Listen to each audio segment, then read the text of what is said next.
د مریم نواز مرۍ ته کینسر لګېدلی دی. راځم ملګرو د نن ورځې چې کوم اهم ترین اپډیټ دی هغه ستاسو سره شریک کوم. د مریم نواز باجي حوالې سره چې کوم خبر مخې ته راغلی دی چېرې د هغې د مرۍ کینسر دی، نو همیشه دوی د همدردۍ دپاره داسې څه کردار ادا کوي، خو افسوس مقام دا دی چې دا هغه دور نه دی. دوی د همدردۍ دپاره دا الفاظ مخې ته راوړو چې د مریم نواز د مرۍ کینسر دی، چېرې دا خلک دعا وکړي په هغې باندې هغې ته دومره بد دعا میلاو شوه. زه تاسو نه تپوس کوم چې د مریم نواز د ګلۍ کې د مرۍ کینسر دی، تاسو ولې دعا غواړئ که نه غواړئ اوس بیا پته ولګي. د دعا دپاره دوی کوشش کوي په الټه کې بد دعا میلاویږي. بل طرف ته دا د سوشل میډیا دور دی، هر سړی پوهېږي د همدردۍ دپاره دا سیاستدان څه کارنامې کوي. تاسو ته پته ده په هغې باندې وضاحت ته ضرورت نشته دی.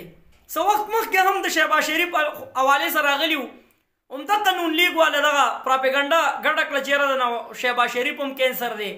په دویمه دی که په درېیمه څلورمه ورځ یې بیا بل پوسټ جاري کړو چېرې شهباز شریف ګوره دومره خیر ښېګړې والا انسان دی چې یو کس دی یو ډراپ وینه ورکړه.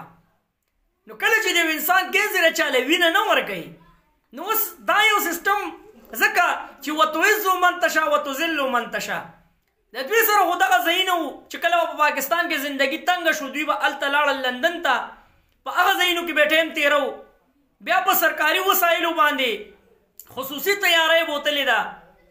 دا هم ویل کېږي چې صدر زرداري صاحب هغه واپس پاکستان ته په حقه ماته خپه باندې راورسېد، ځکه ټولې پنځه دي که شپږ ورځې نه کېږي چې دا خبر راغلی چې خپه ماته شوې ده. زموږ د غریبانانو پریز پوره 2 او 3 میاشتې په ډاکټر صاحب وایي ګوره خپه به د کټه نه راکوځې، او دوی بیا دونه شي ماشاءالله چې په 2-3 ورځو کې بیا پاکستان ته هم راتلی شي. یو بیانیه هم کار نه کوي. نو وتعز من تشاء وتذل من تشاء دوی به د آرام او د سکون دپاره بهر لاړه لندن ته، نو هغه ویډیو وایرل شوه چې په سړک د پاسه یوه زنانه چې هغه خلکو ته ښایي وایي دا هغه خلک دي چې دا زما او ستا د ټکس په پیسو دلته کې مزې او چرچې کوي. یو ځای کې هم دوی محفوظ نه دي. ولې نه دي محفوظ؟ چې دوی د دې ملک سره مخلصه نه دي.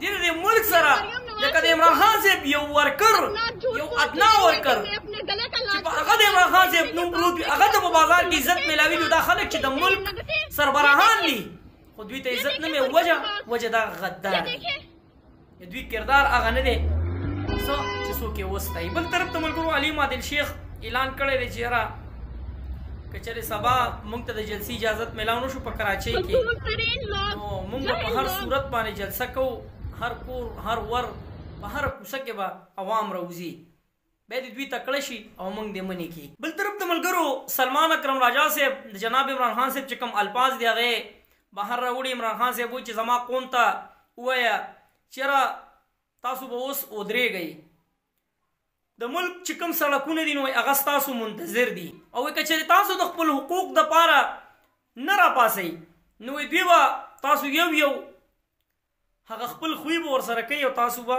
وفات کوئ. سلمان اکرم راجا صاحب دا خبره هم وکړه چې په نومبر په میاشت کې به انشاءالله العزیز چې څومره هم ملک دی نو په هغې کې به ټول پاکستانیان په سړکونو باندې راوځي او هغوی ته به د احتجاج چې کوم کال دی هغه ورکړی کېږي. احتجاج وایي زموږ آئیني او قانوني حق دی او وایي تیاري ورته ډېره ضروري ده. وایي خپل چې کومه تیاري ده نو هغه ځان سره رډي ساتئ، هر ټایم تیار اوسئ، څه ټایم کې هم چېرته تاسو ته کال راتلی شي. بل طرف ته چې کوم تباه کن او یو ډېر زیات عجیبه خبر دی نو دا ویلی کېږي چې ټرمپ چې کوم حلف دی هغه خو لا تقریبا نه دی اغستی، خو دا ویلی کېږي چې پاکستان کې کوم ریجین چینج اپریشن شوی و، د عمران خان صاحب حکومت ورځولی شوی نو هغه چې کوم کردار دی د هغوی چې کوم د امریکې چې کوم جنرل دی بروک هیون نو هغه استعفا ورکړه او باغ نه مې کامیاب. بل چې کوم غټ خبر دی ملګرو عمران ریاض صاحب چې کوم خبر ورکړی دی هغه دا خبره کوي خان صاحب خپلو ورکرو ته چېرته هم مایوسي نه ده ښودلې او نه هغه مایوسه کېږي.